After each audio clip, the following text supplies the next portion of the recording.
નમસ્કાર દર્શક મિત્રો, શૈલેષ પંડ્યા ભીનાશ યુટ્યુબ ચેનલ પર આપનું સ્વાગત છે।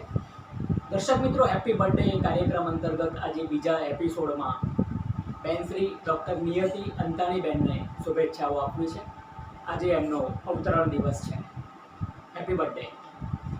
દર્શક મિત્રો, આપણે અહીં હેપી બર્થડે કાર્યક્રમમાં હયાત સાહિત્યકારો જે ભાષાના સંવર્ધન માટે, ગુજરાતી સાહિત્ય માટે જે મહત્વનું કામ કરી રહ્યા છે એમના વિશે આપણે વાત કરવાના છીએ અને એમને શુભેચ્છાઓ આપવાના છીએ।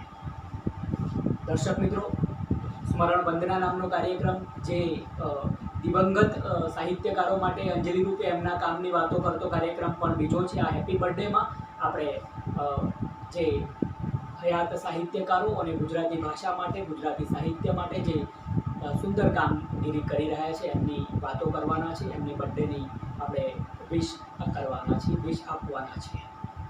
દર્શક મિત્રો, ડૉક્ટર નિયતિ અંતાણી ગુજરાત સરકારમાં અધ્યાપિકા તરીકે ફરજ નિભાવી રહ્યા છે। રાષ્ટ્રીય શાયર ઝવેરચંદ મેઘાણી આર્ટ્સ કોલેજ ચોટીલામાં અધ્યાપિકા તરીકે કાર્યરત છે।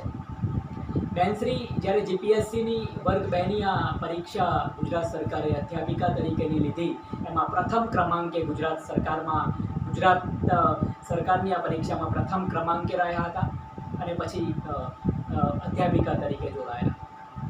અનેક રીતે ભાષાના સંવર્ધન માટે બેનશ્રી કામ કરી રહ્યા છે। આકાશવાણી અમદાવાદમાં છેલ્લા 25 વર્ષથી મુલાકાતી ઉદ્ઘોષક, સ્ક્રિપ્ટ લેખન અને અનુવાદક તરીકે કામ કરી રહ્યા છે। તેમના 30 જેટલા સંશોધન પત્રો, જર્નલ તેમજ સામયિકોમાં પ્રગટ થયા છે। 30 જેટલા શૈક્ષણિક વ્યાખ્યાનો છેલ્લા 3 વર્ષ દરમિયાન તેઓ આપી ચૂક્યા છે। આ બધા જ ગુજરાતી ભાષાના સંવર્ધન માટેના કામ નિયતિબેન સુંદર રીતે કરી રહ્યા છે। ગુજરાતી ભાષામાં છંદમૂલક ગ્રંથોનો અભ્યાસ, એનું ટાઇટલ જુઓ, ગુજરાતી ભાષામાં છંદમૂલક ગ્રંથોનો અભ્યાસ। આ વિષય પર રિસર્ચ કરવા માટે ગુજરાત સાહિત્ય અકાદમીએ તેમને 3.5 લાખની ગ્રાન્ટ આપી છે અને આમાં રિસર્ચ પણ તેઓ કરી રહ્યા છે। સ્પીપામાં મુલાકાતી વ્યાખ્યાતા તરીકે આઈએએસ અને આઈપીએસની જે એક્ઝામ યુપીએસસીની વિદ્યાર્થીઓ ભણી રહ્યા છે એમાં વ્યાખ્યાતા તરીકે જઈને ગુજરાતી વ્યાકરણ અને છંદો વિશે તેઓ લેક્ચર પણ લઈ રહ્યા છે। તેમજ સ્પર્ધાત્મક પરીક્ષાના ક્લાસ પણ તેઓ લઈ રહ્યા છે। વ્યાકરણ પર એમનું નોંધપાત્ર કામ છે।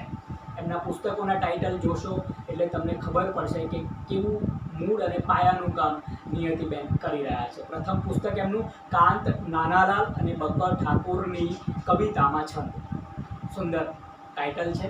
આપણે જે અત્યારે ગઝલ અને ગીતનો માહોલ ચાલી રહ્યો છે એમાં મૂળ પાયાના પ્રશ્નોની વાચા આપતી જે સાહિત્યિક સંવેદના કોઈ ઝીલતું હોય તો આપણને આનંદ જ થાય। જીટીપીએલમાં જ્યારે બેનશ્રીનું ઇન્ટરવ્યૂ કર્યું ત્યારે ખૂબ વાતો એમણે ભાષાના સંવર્ધન માટે એમણે કરી હતી ને જેનાથી મને ખૂબ આનંદ થયો હતો કે ખૂબ સુંદર કામ થઈ રહ્યું છે। બીજું પુસ્તક છે વ્યાકરણ વિમર્શ, ત્રીજું પુસ્તક ગુજરાતી નિબંધ, ચોથું પુસ્તક ગુજરાતી લેખન અને કૌશલ્ય અને પાંચમું કૃતિ નિનાદ। આમ તમે પુસ્તકોના ટાઇટલ જોશો તો ભાષાના સંવર્ધન માટે સુંદર કામ નિયતિબેન કરી રહ્યા છે। કવયત્રી જયશ્રી મર્ચન્ટ અને પરિવાર પ્રેરિત પુરસ્કાર વર્ષ 2025નો શ્રીમતી હીરાબેન પાઠક વિવેચન પારિતોષિક એમને મળેલું છે। બેનશ્રીને ખૂબ અભિનંદન આપીએ। આપ સ્વસ્થ રહો, મસ્ત રહો અને વ્યસ્ત રહો। હેપી બર્થડે, જય કવિતા।